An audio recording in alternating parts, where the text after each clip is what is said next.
Dan untuk mengetahui kondisi terkini dan pandangan diaspora mengenai negosiasi yang berlangsung, kita akan berbincang dengan WNI di Iran, Ismail Amin. Selamat pagi waktu Indonesia, Ismail. Ya, selamat pagi waktu Iran, Mas Jos dan Mbak Valeri. Terima kasih telah bergabung bersama kami. Mas Ismail, boleh diceritakan sedikit berkaitan dengan perkembangan di sana. Apakah serangan-serangan liar dari Amerika Serikat maupun Israel masih menghantam Teheran di tengah negosiasi ini berlangsung? Ya, Mas Jos, secara umum situasi khususnya di Teheran sebagai ibu kota Iran itu relatif terkendali dan tidak kami mendapatkan informasi adanya serangan langsung. Bahkan karena bersamaan dengan jeda perang ini, itu peringatan 40 hari gugurnya Ayatollah Ali Khamenei, sehingga masyarakat Iran memperingati hari ini. Itu dari 3 hari yang lalu, mulai dari hari Kamis, masyarakat Iran turun ke jalan. Tiap malam mereka meramaikan peringatan ini dengan membawa bendera nasional mereka, membawa poster wajah Ayatollah Ali Khamenei. Mereka menyatakan, dan juga melakukan konvoi kendaraan, mereka menyatakan dukungan kepada pemerintah dan militer Iran. Mereka juga sebenarnya menegaskan bahwa perundingan ini sebenarnya tidak perlu terjadi, karena mereka menyatakan bahwa tidak lagi percaya kepada Amerika Serikat dan Israel. Karena pengalaman sudah 2 kali pada saat sedang melakukan negosiasi dan perundingan sedang berlangsung, Amerika Serikat dan Israel itu melancarkan serangan ke Iran.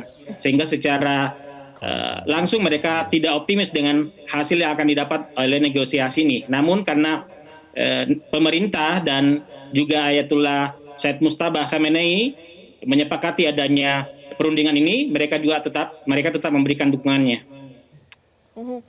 Ismail, sebenarnya apa saja sih dampak konflik ini, terutama bagi aspek keamanan dan juga perekonomian warga di sana? Tentu saja setiap perang itu memberikan dampak, terutama psikologis dan ekonomi. Namun kami melihat di Iran ini itu tidak sama sekali tidak terasa, bahkan tidak ada perbedaan dengan sebelum perang. Yang menjadi perbedaan adalah tiap hari masyarakat Iran itu melakukan aksi unjuk rasa, melakukan aksi demonstrasi, melakukan payu akbar, melakukan konvoi kendaraan, karena memang dalam beberapa hari yang lalu itu diliburkan, sehingga mereka menyibukkan diri dengan aksi-aksi seperti itu. Mereka menyatakan dukungan, mengecam Amerika Serikat dan Israel, dan juga mengatakan bahwa jalan-jalan yang mereka kuasai tiap pagi, tiap siang dan malam itu untuk tidak memberikan ruang kepada kelompok-kelompok yang pro terhadap Amerika Serikat yang menyatakan ingin perubahan rezim, sehingga kemudian tidak ada lagi narasi-narasi seperti itu yang muncul. Solidaritas antara masyarakat Iran yang begitu sangat menguat, meskipun terjadi kekhawatiran terhadap eskalasi, namun aktivitas ekonomi masih tetap berjalan. Mulai Sabtu kemarin aktivitas pendidikan juga sudah mulai aktif kembali setelah masa libur panjang. Namun sebagian kampus dan sekolah itu melakukan proses pembelajaran secara online. Jadi kami melihat dan memantau langsung bagaimana masyarakat Iran itu melakukan aktivitasnya secara biasa dan normal.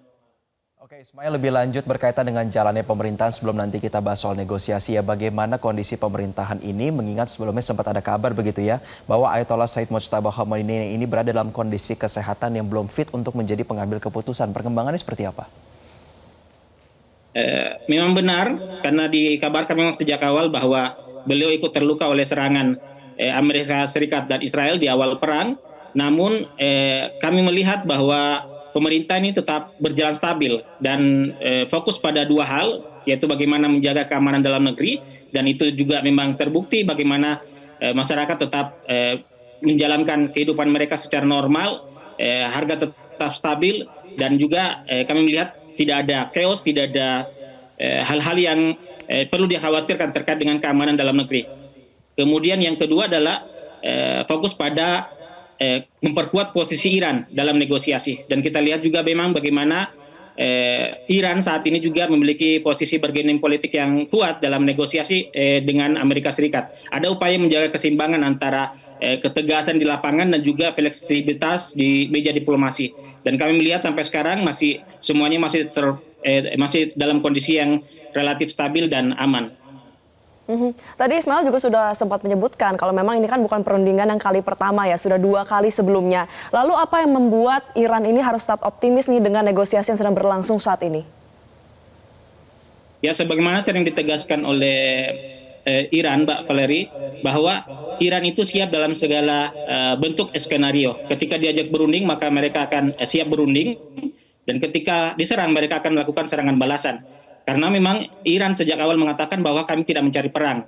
Sehingga kemudian ketika meja perundingan ini kembali dibuka dengan catatan tuntutan Iran yang akan dibahas dan dirundingkan dan akan direalisasikan dan dipenuhi nanti, maka kemudian Iran pun turun ke meja perundingan ini. Karena memang sejak awal ketika meja perundingan ini sering ditawarkan oleh Donald Trump, Iran mengajukan beberapa tuntutan, mengajukan 10 tuntutan, bahwa ini akan dibahas. Lalu kemudian sering kali Donald Trump menolak sehingga kemudian tidak terjadi perundingan ini. Tapi kemarin ketika masa tenggang atau deadline dari ancaman Donald Trump itu mendekati deadline, itu Donald Trump tiba-tiba menyatakan bahwa siap bernegosiasi dengan membahas 10 tuntutan Iran. Sehingga kemudian Iran pun kemudian bersedia untuk melakukan negosiasi.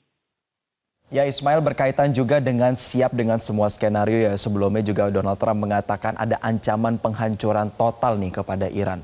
Apakah ini juga sebenarnya ancaman ini mendorong Iran untuk mau bernegosiasi atau di sisi lain justru tetap berantisipasi dengan segala skenarionya?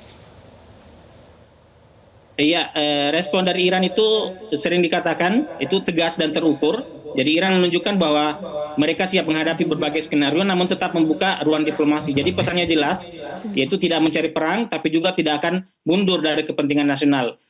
Sebagaimana sudah dibuktikan bahwa ketika Iran diserang, Iran pun kemudian memberikan serangan balasan. Dan sampai pada sebelum terjadi perundingan ini sudah 100 gelombang serangan yang telah dilancarkan Iran. Ini menunjukkan bahwa Iran memang telah memiliki kesiapan terhadap skenario terburuk apapun yang terjadi. Sebagaimana yang sering ditegaskan, jika kami diminta berunding, maka kami akan berunding, dan jika kami diserang, maka kami akan melakukan serangan. Dan itu telah dibuktikan Iran sampai saat ini.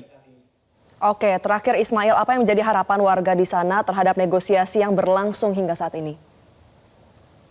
Jadi sebenarnya harapan warga Iran itu adalah harapannya sederhana, yaitu keamanan dan stabilitas. Sehingga kemudian ketika negosiasi ini berlangsung, maka yang diminta oleh warga adalah perang yang sifatnya penghentian perang secara permanen, yaitu perdamaian yang bisa dipastikan dan tidak akan lagi terulang kejadian seperti apa yang dilakukan oleh Amerika Serikat dan Israel. Sehingga mereka berharap bahwa negosiasi ini bisa menghasilkan hal yang positif walaupun di tengah adanya ketidakpercayaan sepenuhnya kepada Amerika Serikat dan Israel. Sehingga mereka meminta kepada para tim negosiator untuk berhati-hati dan tetap meningkatkan kewaspadaan. Mereka menginginkan perdamaian tetapi tetap realistis melihat dinamika politik yang masih sangat kompleks. Baik, tentunya juga harapan yang sama kita nantikan daripada negosiasi yang berlangsung di Islamabad, Pakistan. Terima kasih WNI di Iran, Ismail Amin, telah bergabung bersama kami pada pagi hari ini. Jaga keselamatan Anda.